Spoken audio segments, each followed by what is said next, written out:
What does B9? This is a good question. What does B9RS5 not having stage 2 mean for the platform? Is it capped off at stage 1 plus? And will it mean that bolt bolt on would be the only way to improve that from stage 1 plus power? Okay, B9RS5 can have stage 2. It just doesn't make any more power. Yeah. Why? Because the factory cats are not a restriction. So this is actually a good thing.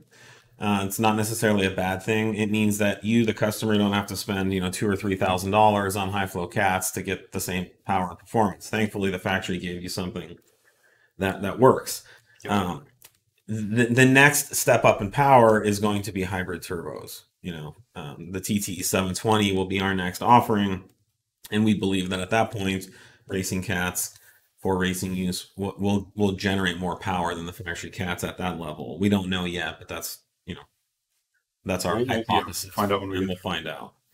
The B9RS5 is a turbocharged engine, and the beautiful thing about turbocharging is the turbochargers are the power adder device.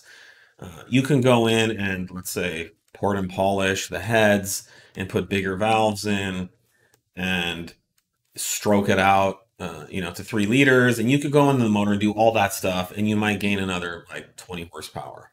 Or you could just run like a fraction of PSI more boost and make the same amount of power. Yep.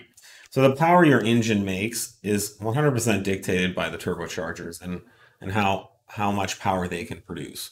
In this case, they're also the biggest restriction on the motor too. So all those optimizations you can make on the head, you've got a cork at the end of it that is the turbo too. So it's a very different kind of optimization you've got to think of. Yeah, those optimizations really would only pay off with bigger turbos. Yeah. But bigger turbos by themselves will also make a lot of power. So you're just kind of stuck with a turbo motor of just optimizing the turbo, putting a bigger turbo on it, or making it smaller. But like all the other modifications that you could possibly do they're just marginal compared to just what the turbocharger is doing on its. So in this case, if you want to make more power, you can. You're just going to need bigger turbos, and that's a good thing. I mean, there's bolt-on turbos that drive like factory that make a lot more power. Yep. And so that's the next step available to you. But I would discourage you from going and wasting a lot of time and money trying to get more power on stage 1 by optimizing various things. Just you need it. You need the Wagner intercooler. You need our intake. Yep. It doesn't matter what exhaust you have. Again, the least restrictive high flowing exhaust in the world might make another 10 horsepower or 5 horsepower. So, it's up to you, but chances are it's not costing you. It's definitely diminishing returns. Yeah. So save your money, save your energy, and jump into TT 720.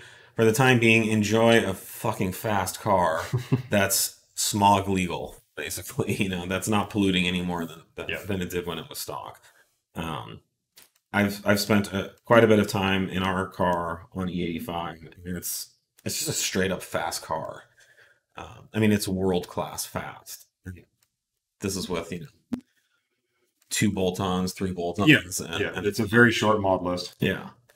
So it's a good time to be into RS5, and even more is coming. So if you can have a little patience, don't stress about stage 2, because it's a good thing. Like I said, you already got you got there's no performance benefit there's nothing on stage 1, right? So and 1 plus.